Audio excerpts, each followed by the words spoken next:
ये मत इंतजार करना कि चुनाव नहीं शुरू हुआ है, चुनाव शुरू हो चुका है। कहते थे फेंकू सरकार, अब ये बेचू सरकार है जो हर चीज बेचना चाहती है। नई तरह की सरकार हो जो इन बातों को समझे, वो सरकारें नहीं जो केवल चिलम से चलती हो, उन सरकारों की तरफ नहीं। सुविधा चाहते हैं किसान गरीब, बिजली की कोई सुविधा देगा तो समाजवादी लोग देंगे। ये डर रहे हैं हमारे घोषणा पत्र से ही। ये सोचते हैं कि अगर हमने बिजली को लेकर के कोई बात कह दी तो कहां बचेगी बीजेपी। बिजली की सुविधा देंगे, और बिजली की सुविधा इसलिए देंगे क्योंकि भारतीय जनता पार्टी को करंट लगना चाहिए। करंट तभी लगेगा जब बिजली की सुविधा समाजवादी लोग देंगे। और जो लोग शहर के बारे में जानते होंगे, मेट्रो वहीं तक जाती है जहां तक समाजवादियों ने बनाई थी, और आज तक वहां से आगे नहीं बढ़ पाई, उतना ही जाती है, उससे ही वापस आ जाती है। रोजगार के नाम पर, नौकरी के नाम पर सब कंपनियां बेच दी गई। सरकार नहीं बचेगी, सरकार देश को नहीं चलाएंगे, कंपनियां देश को चलाएंगी।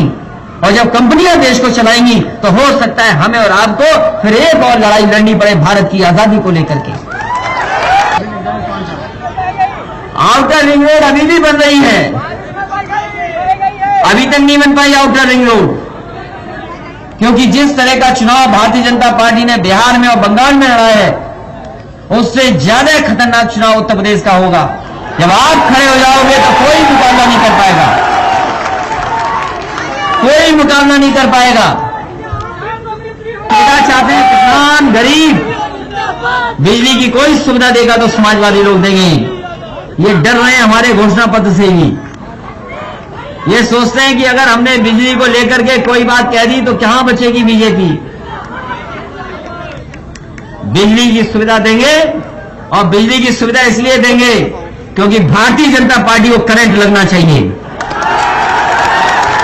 करंट तभी लगेगा जब बिजली की सुविधा समाजवादी लोग देंगे। इस साइकिल का मुकाबला कोई नहीं कर सकता है। 3 कानून ऐसे आए हैं, इन कानूनों को लागू हो जाने के बाद न आपकी खेती बचेगी और न आपकी जमीन खेती बचेगी, न जमीन बचेगी, खेत भी चले जाएंगे। तो ये बीजेपी वालों को पता ही नहीं है। याद करो, नौकरी को लेकर के आपसे कहा था नौजवानों पकौड़े बनाओ, याद है कि भूल गए आप। और इन भाजपाइयों को ये नहीं पता है कि पकौड़े सरसों के तेल में अच्छे बनते हैं। और जब सरसों का तेल महंगा हुआ, 176 रुपए, जब सरसों का तेल महंगा हुआ तो बताओ बीजेपी के लोगों ने क्या कहा था? याद है कि नहीं याद है? बताओ, वहां के कृषि मंत्री, भारत सरकार के कृषि मंत्री ने क्या कहा?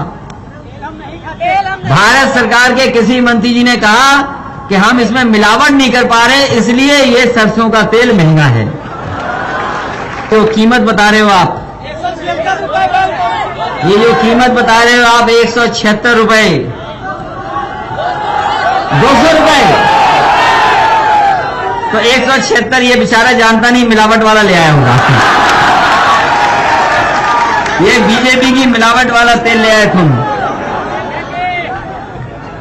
तो आप याद कीजिए उनके मंत्री क्या कह रहे थे, क्योंकि मिलावट नहीं हो पा रही इसलिए सस्ता नहीं हो पा रहा है। लेकिन समाजवादी इस सिद्धांत को हटने नहीं देंगे और पुनः उत्तर प्रदेश में एक बार समाजवादी सरकार को बनाने का काम करेंगे।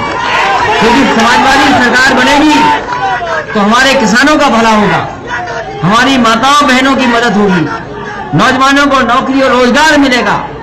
और ये जो बिजली महंगी कर दी है, ये जो बिजली का मीटर चल रहा है बहुत तेज, जाने क्यों मीटर तेज चल रहा है? आमदनी हुई नहीं, आय बढ़ी नहीं, पैसा मिल नहीं रहा, रोजगार है नहीं, नौकरी नहीं, लेकिन मीटर से बताओ आपको कितना बिल देना पड़ रहा है। काम समाजवादियों का केवल नाम बदल रही, रंग बदल रही है। और पहले मुख्यमंत्री जो शिलान्यास का शिलान्यास कर रहे हैं, उद्घाटन का उद्घाटन कर रहे हैं। किसी मुख्यमंत्री ने नहीं किया होगा कि शिलान्यास का शिलान्यास, उद्घाटन का उद्घाटन। और अगर उन्हें पता लग जाए कि किसी का नाम बदलना है तो तुरंत नाम भी बदल जाएगा। हम तो कहेंगे कि अगर आपको किसी को नाम रखवाना हो कोई नया, तो मुख्यमंत्री जी को दरखास्त भेज दो, वो अपने आप नाम नया लिख देंगे आपको।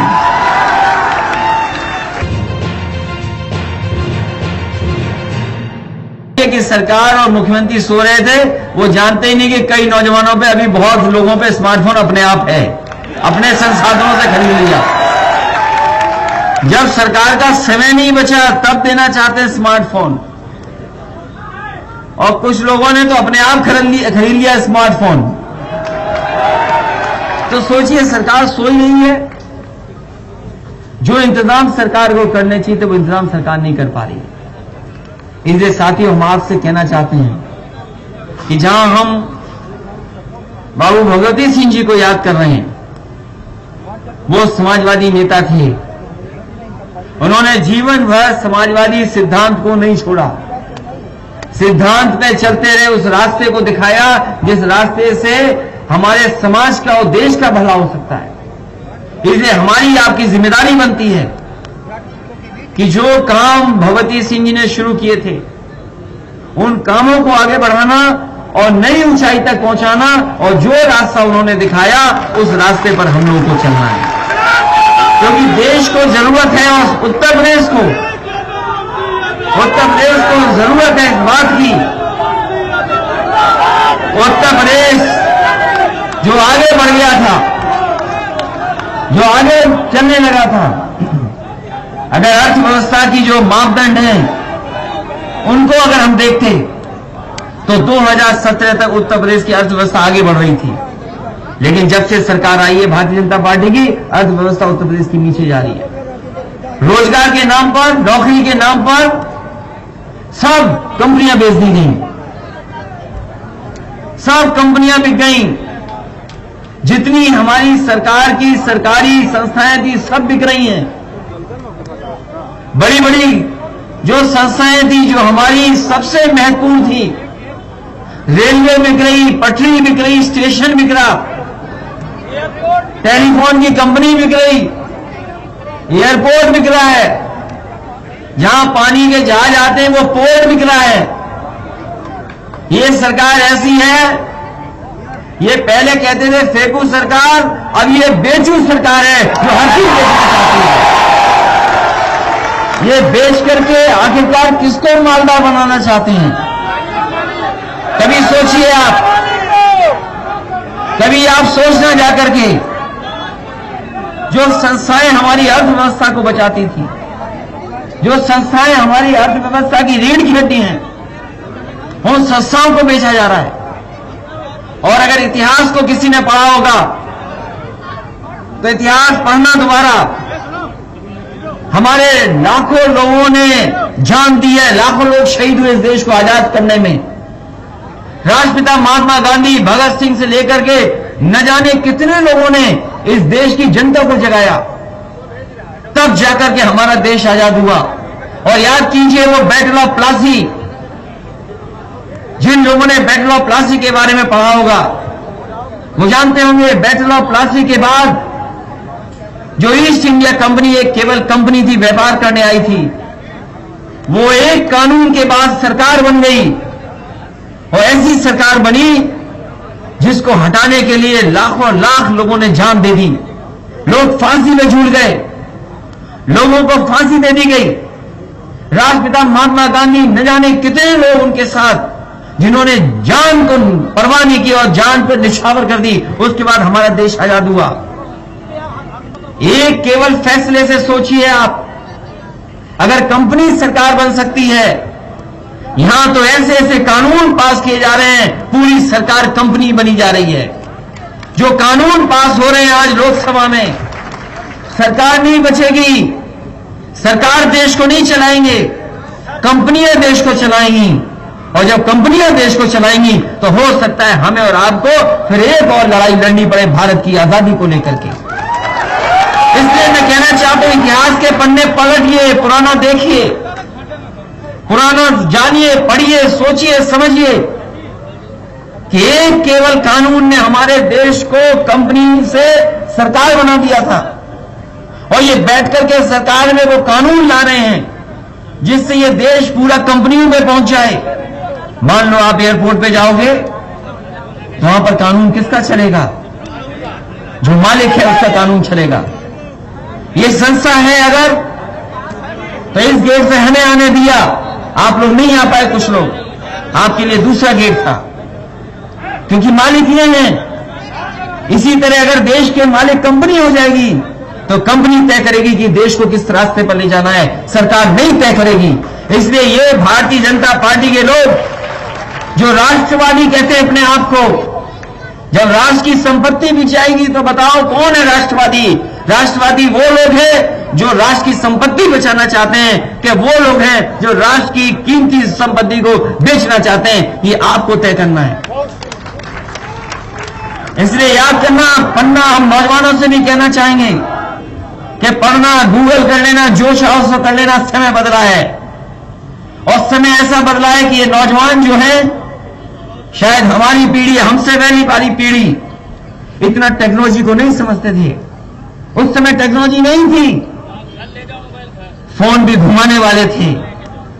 जो पुरानी पीढ़ी के लोग हैं उनके समय पर घुमाने वाला फोन आया था, लेकिन आपके हाथ में जो फोन है वो कंप्यूटर है, वो हर जानकारी देता है, लोगों को जोड़ा है, लोगों पे इंफॉर्मेशन मिल रही है, हम दुनिया से जुड़े हैं। इसलिए चीजें बदलनी पड़ेंगी। नई तरह की सरकार हो जो इन बातों को समझे।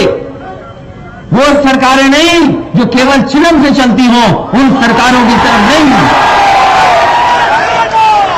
जब मोबाइल से चीजें हो रही हैं, टेक्नोलॉजी से चीजें हो रही हैं, जब एक्सप्रेस वे बन रहे हो, मेट्रो बन रही हो, और ये लखनऊ वालों तो जो सोचो, हालांकि गांव के लोग इधर तो नहीं वो मेट्रो पहुंची, लेकिन कम से कम समाजवादियों ने वो काम करके दिखाए जो किसी ने काम नहीं किए थे। इतने ऐतिहासिक काम किए हैं। ये जो सड़कें बनी हैं इस क्षेत्र, तो शायद वो बन रही होगी सड़क 10 साल या 12 साल से। हमारे अमित सिंह गोप जी जानते होंगे वो जो बन रही है एक सड़क, वो कौन सी सड़क बन रही है जो बीजेपी बना रही है? आउटर रिंग रोड है, outer ring road, outer ring road. कितने साल हो गए आउटर रिंग रोड बनते बनते? और बताओ अभी तक आउटर रिंग रोड नहीं बना पाए। आउटर रिंग रोड अभी भी बन रही है, अभी तक नहीं बन पाई आउटर रिंग रोड। और जो लोग शहर के बारे में जानते होंगे, मेट्रो वहीं तक जाती है जहां तक समाजवादियों ने बनाई थी, और आज तक वहां से आगे नहीं बढ़ पाई, उतना ही जाती है, उससे ही वापस आ जाती है।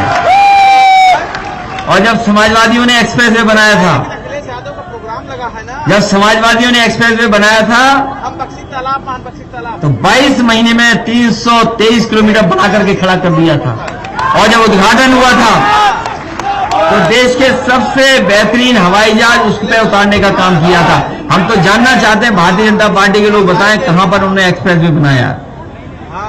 और वही एक्सप्रेस वे जो पूर्वांचल को जोड़ रहा है वो समाजवादियों की देन है, वो इनका एक्सप्रेस वे नहीं है, वो समाजवादियों का बनवाया हुआ है। वो आज भी नहीं पूरा हुआ है, 4.5 साल हो गया है समय, अभी तक ये सरकार पूरा नहीं कर पाई है। और जो मंडियों का इंतजाम होना था, हमारे किसानों को सुविधा देने के स्थान, मंडियों में अगर कोई बुराई थी तो उसको दूर करना चाहिए था। अगर मंडियां सहयोग नहीं कर पा रही हैं किसानों का, तो वो परिवर्तन नियम में लाने थे, लेकिन भारतीय जनता पार्टी ने सब मंडियों को बेचने का इंतजाम कर दिया।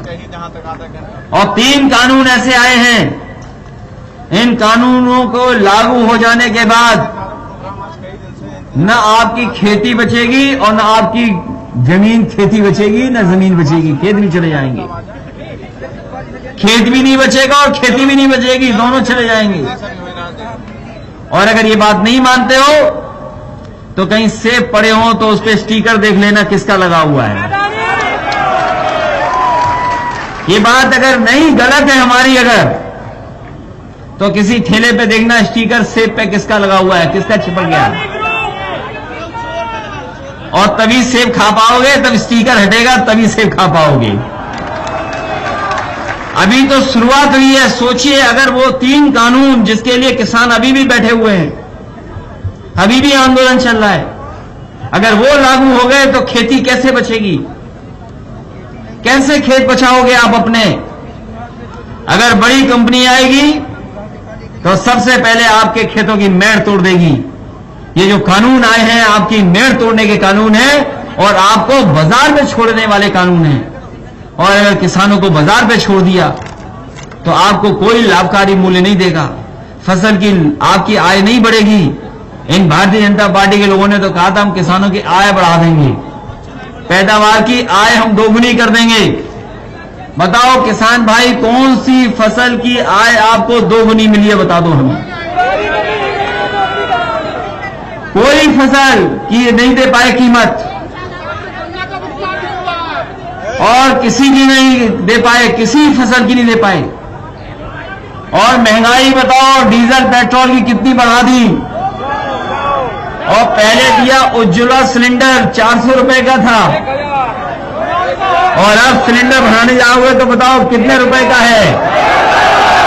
अब तो भारतीय जनता पार्टी को अपनी उज्ज्वला योजना का नाम बदल करके बुज्जुला योजना कर देना चाहिए, क्योंकि कोई जला नहीं रहा, सिलेंडर बैठने के काम आ रहे हैं। आप तो गांव के हो, सब लोग गांव में होंगे, देखा हो किसी के घर में, गरीब के घर में सिलेंडर भरा जा रहा है कि सिलेंडर स्टूल बन गया है। इस सिलेंडर पे सामान रख दिया है लोगों ने। और याद रखना, हालांकि वो बात दूसरे तरीके से कहने लगेंगे बीजेपी के लोग, कोई बात हम कहेंगे तो दूसरे तरीके से ले लेंगे। असली स्वाद खाने का तभी आता है जब आपका चूल्हे पे बनता है, मिट्टी वाले पे या उस पे। और ये बीजेपी वालों को पता ही नहीं है। याद करो, नौकरी को लेकर के आपसे कहा था नौजवानों पकौड़े बनाओ, याद है कि भूल गए आप? और इन भाजपाइयों को ये नहीं पता है कि पकौड़े सरसों के तेल में अच्छे बनते हैं। और जब सरसों का तेल महंगा हुआ, 176 रुपए, जब सरसों का तेल महंगा हुआ तो बताओ बीजेपी के लोगों ने क्या कहा था? याद है कि नहीं याद है? बताओ, वहां के कृषि मंत्री, भारत सरकार के कृषि मंत्री ने क्या कहा? भारत सरकार के कृषि मंत्री जी ने कहा कि हम इसमें मिलावट नहीं कर पा रहे, इसलिए ये सरसों का तेल महंगा है। और ये जो कीमत बता रहे हो आप, 176 रुपए, ये जो कीमत बता रहे हो आप 176 रुपए, 200 रुपए, तो 176 ये बेचारा जानता नहीं, मिलावट वाला ले आया होगा। ये बीजेपी की मिलावट वाला तेल ले आए तुम। तो आप याद कीजिए उनके मंत्री क्या कह रहे थे, क्योंकि मिलावट नहीं हो पा रही इसलिए सस्ता नहीं हो पा रहा है। ये बात मैं नहीं कह रहा हूं, ये बीजेपी के लोग कह रहे हैं। और याद है कि भूल गए वो नोटबंदी वाला फैसला। और ये नोटबंदी वाला इसलिए याद रखो, ये गरीब और किसान और आम लोगों की मदद के लिए नहीं था, ना भ्रष्टाचार खत्म करने के लिए फैसला था। और अगर भ्रष्टाचार खत्म करने का फैसला था तो बताओ आज भ्रष्टाचार क्यों है? अगर नोटबंदी से ही भ्रष्टाचार खत्म होना था तो बताओ भ्रष्टाचार क्यों है, या लूट क्यों हो रही है, बताएं हमें। और अच्छी खासी हमारी 100 नंबर थी, उसका 112 कर दिया और पुलिस को भी खराब कर दिया।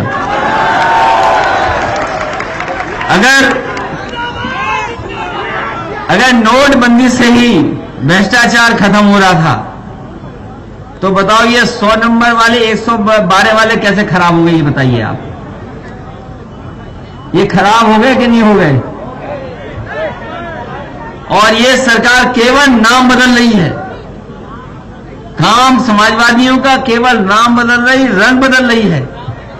और पहले मुख्यमंत्री जो शिलान्यास का शिलान्यास कर रहे हैं, उद्घाटन का उद्घाटन कर रहे हैं। किसी मुख्यमंत्री ने नहीं किया होगा कि शिलान्यास का शिलान्यास, उद्घाटन का उद्घाटन। और अगर उन्हें पता लग जाए कि किसी का नाम बदलना है तो तुरंत नाम भी बदल जाएगा। हम तो कहेंगे कि अगर आपको किसी को नाम रखवाना हो कोई नया, तो मुख्यमंत्री जी को दरखास्त भेज दो, वो अपने आप नाम नया लिख देंगे आपको। इसलिए आप सबको बहुत बहुत धन्यवाद देना चाहता हूं मैं। और अभी तो चुनाव शुरू हो गया है, चुनाव बिल्कुल शुरू हो गया है। ये मत इंतजार करना कि चुनाव नहीं शुरू हुआ है, चुनाव शुरू हो चुका है। इसलिए हम आप सबसे निवेदन अपील करने भी आए हैं कि साइकिल का मुकाबला कोई नहीं कर सकता है। इसलिए अब आपकी भी जिम्मेदारी है, आपकी भी जिम्मेदारी है कि समाजवादी सरकार बने। हम सब लोग मेहनत प्रयास करेंगे और लगातार संघर्ष करेंगे, लेकिन आपकी भी जिम्मेदारी है। जितने लोगों ने आज आने पर बाबूजी को याद दिलाने के लिए स्वागत किया, सम्मान में जितने लोग खड़े थे, आपकी भी जिम्मेदारी है वहां से लेकर के वहां तक जो हमें दिखाई दे रहे हैं और पीछे तक लोग। हमारी जिम्मेदारी तो है ही मंच के लोगों की, लेकिन आपकी बड़ी जिम्मेदारी है, क्योंकि जिस तरह का चुनाव भारतीय जनता पार्टी ने बिहार में और बंगाल में लड़ा है, उससे ज्यादा खतरनाक चुनाव उत्तर प्रदेश का होगा। जब आप खड़े हो जाओगे तो कोई मुकाबला नहीं कर पाएगा, कोई मुकाबला नहीं कर पाएगा, कोई मुकाबला नहीं कर पाएगा समाजवादियों का। और हम लोगों को तो सोते हुए मुख्यमंत्री को हटाना है। जो मुख्यमंत्री विधानसभा में सो जाएं, उनसे क्या उम्मीद करोगे आप?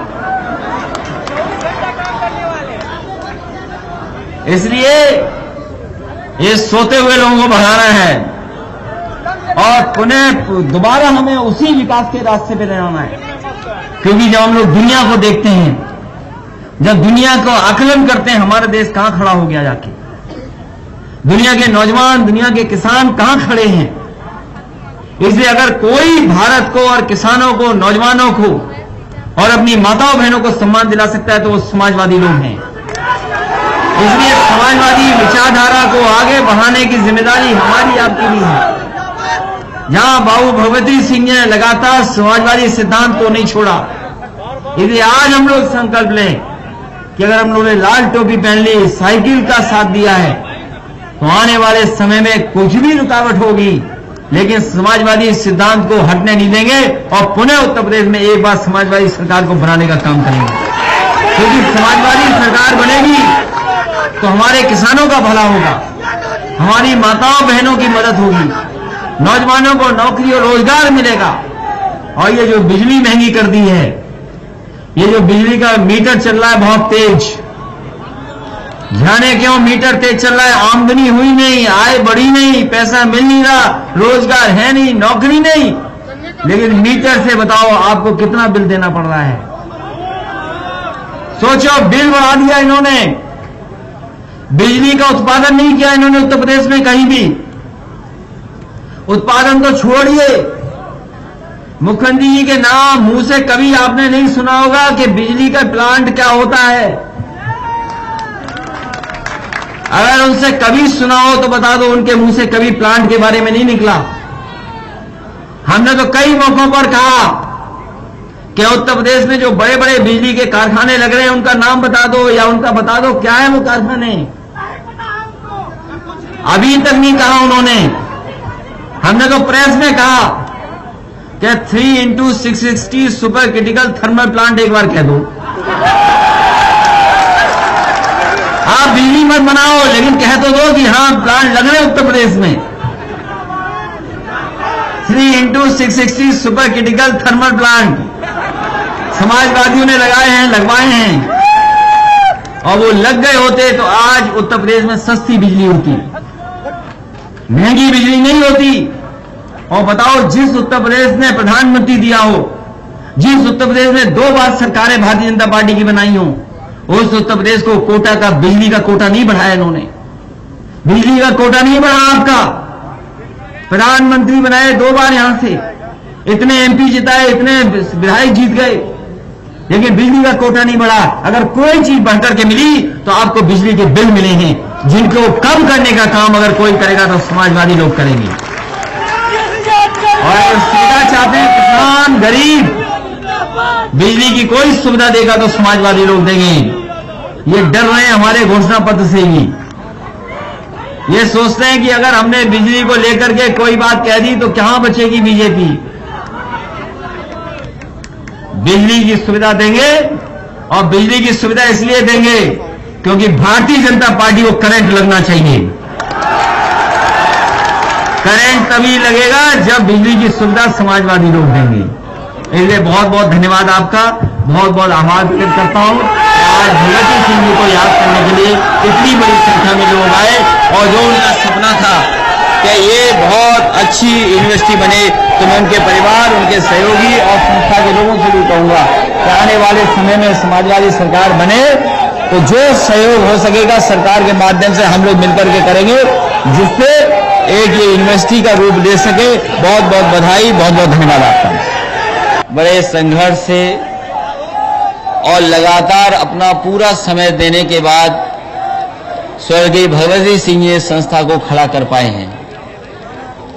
मुझे वो दिन भी याद है जिस समय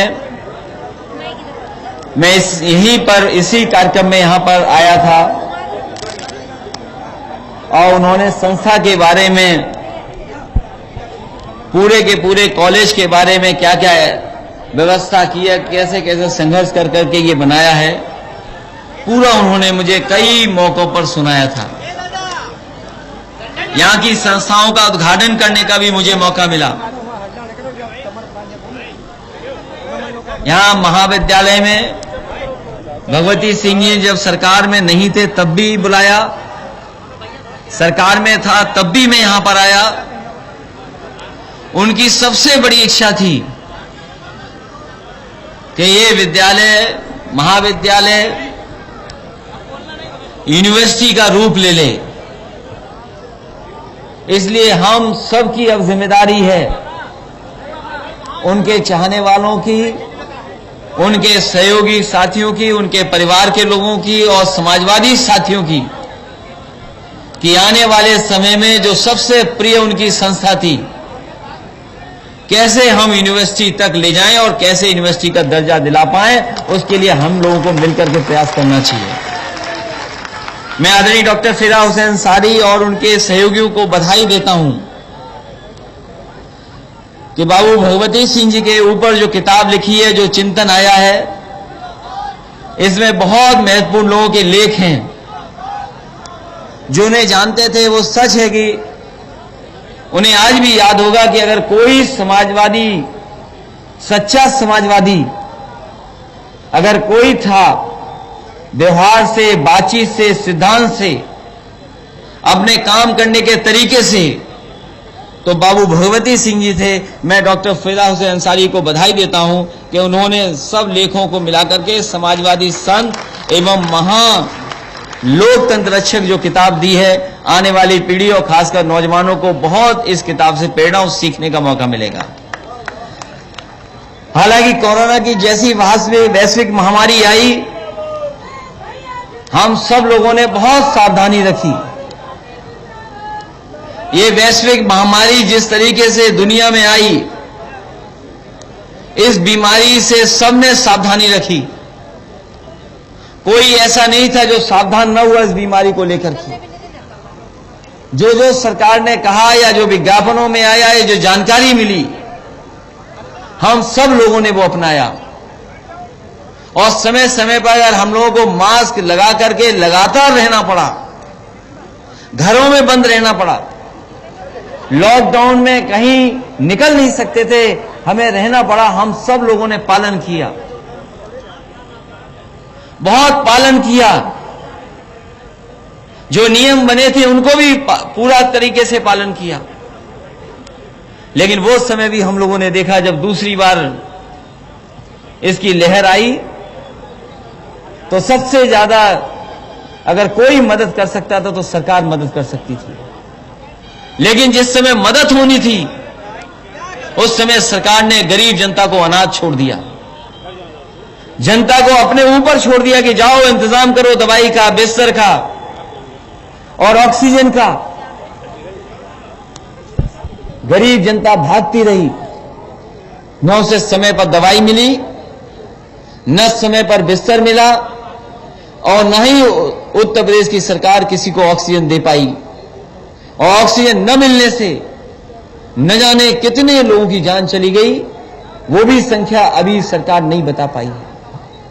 इस वैश्विक महामारी ने बहुत हमारे अपने करीब लोगों को छीन लिया।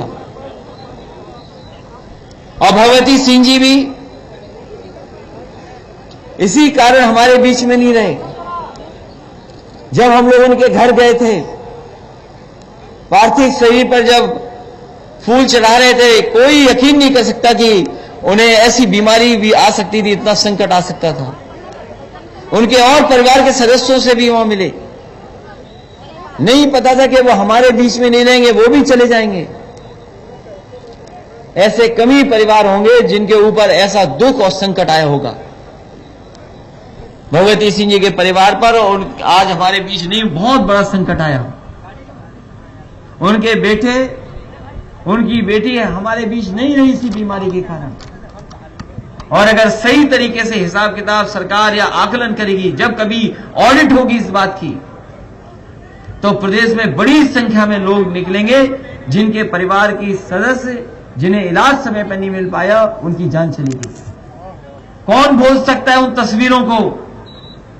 ऑक्सीजन ले जाते हुए लोग भाग रहे थे, ऑक्सीजन को लेने के लिए सिलेंडरों का इंतजाम कर रहे थे, और अगर सिलेंडर के इंतजाम करने के लिए निकले तो उन्हें लाठी भी खानी पड़ गई थी, अपमानित भी होना पड़ा। जो मामूली दवाइयां थी वो नहीं मिली, मामूली पैरासीटामोल जिसकी वजह से बुखार चला जाता वो दवाइयां नहीं मिली। जो बिस्तर खाली थे वो अस्पताल में वो गरीबों को नहीं मिले। और ये जरूरी नहीं कि तीसरी लहर न आए, इसलिए हमें आने वाले समय में उस बीमारी से भी सावधान रहना पड़ेगा, क्योंकि अगर बीमारी फिर लौट करके आई तो पता नहीं उसका रूप कैसा होगा। इसीलिए परमिशन तो कम लोगों की मिली थी, हालांकि प्रोटोकॉल के तहत परमिशन तो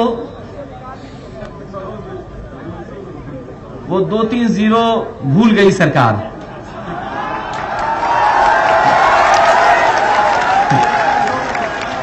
नहीं, मुझे लगा कि वो मिटा दिए गए जीरो, पहले ज्यादा जीरो थे पर कम जीरो कर दिए, इसलिए हम लोगों को सावधान रहना पड़ेगा। ये सही है, हमारे और आपके लिए बीमारी है, लेकिन भारतीय जनता पार्टी के लिए बीमारी नहीं है। और उसका कारण कोई भी हो सकता है। उन कारणों में हम नहीं जा रहे हैं कि कारण क्या है, और ये डराने के लिए भी कभी कभी बीमारी है, लेकिन जो नियम है, जो दुनिया नियम अपना रही है, उन नियमों को हम लोगों को अपनाना पड़ेगा। जब कभी जाएं तो हमें और आपको नाक और मुंह बंद रखना ही पड़ेगा, मास्क लगा के रखना ही पड़ेगा। ये तो हम लोग पालन कर रहे हैं, हम लोग पालन कर रहे हैं वैश्विक महामारी के नियम को, कि हम लोग समय समय पर मास्क लगा लेते हैं, नाक और मुंह को बंद रखते हैं। लेकिन पता नहीं कौन सा कारण है कि भारतीय जनता पार्टी की आंख भी बंद है और कान भी बंद है।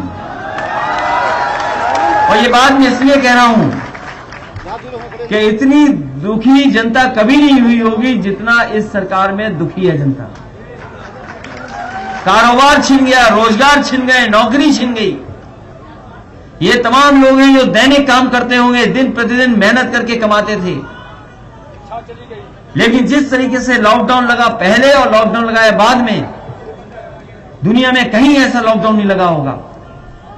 लेकिन जिस तरह का लॉकडाउन लगा भारत में और खासकर उत्तर प्रदेश में, गरीब जनता खाने के लिए, काम के लिए, रोजगार के लिए भागती रही, उसे कोई परवाह नहीं की, सरकार ने कोई मदद नहीं की।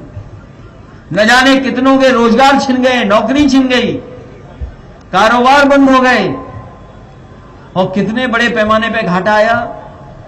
आम जनता का घाटा था, आम जनता का नुकसान हुआ। और सच्चाई यह है कि अगर किसानों ने मेहनत न की होती खेतों में, किसानों ने अगर अपनी पैदावार को ठीक तरीके से न किया होता, तो जो आज अर्थव्यवस्था दिखाई भी दे रही है, वो भी अर्थव्यवस्था पूरी तरीके से चौपट हो जाती। अर्थव्यवस्था को अगर किसी ने बचाया है तो हमारे यही किसान, यही गरीब, इन्होंने बचाया है। और मदद के नाम पर पैकेज बहुत बड़ा आया, मदद के नाम पर बहुत बड़ा पैकेज आया था, मदद के नाम पर तो बहुत बड़ा पैकेज आया था। याद होगा आपको पैकेज कितना बड़ा आया था।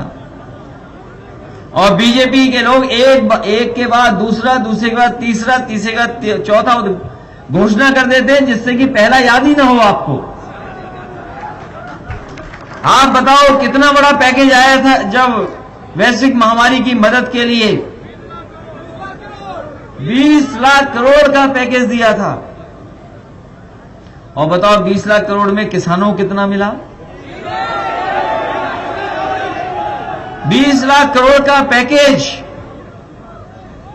और हमारे गरीबों को, नौजवानों को, ये खड़े हुए नौजवान हैं जो रोजगार चाहते हैं, किसी को पैकेज का कुछ मिला ही नहीं। और पता नहीं कहां चला गया पैकेज, पूरा चौपट कर दिया, बर्बाद कर दिया। और पढ़ाई के नाम पर जो ऑनलाइन पढ़ाई हो रही, बताओ कहां पढ़ाई हो पा रही? सरकार ने 2 साल से शिक्षा व्यवस्था को चौपट कर दिया, शिक्षा को चौपट कर दिया 2 साल में।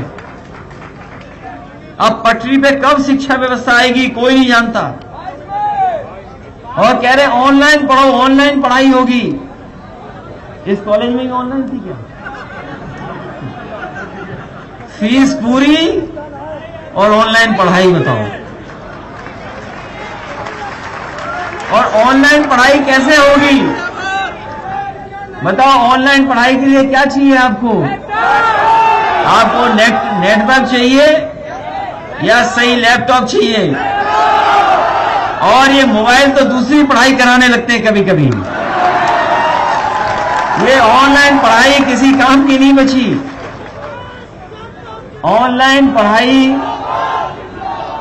हालांकि हम लोग टेक्नोलॉजी को समझते हैं, ये बातें हम इसलिए कह रहे हैं, समाजवादी सरकार होती तो 5 साल और तो कोई घर नहीं बचता जिसके घर पर लैपटॉप नहीं पहुंच जाता, कोई घर नहीं बचता। तो अगर इस तरह की बीमारी भी आती तो उस लैपटॉप से काम चला लेते और पूरा परिवार उससे पढ़ सकता था, कुछ न कुछ काम कर सकता था। लेकिन हमारे बाबा मुख्यमंत्री जी ने वो लैपटॉप बंद कर दिया।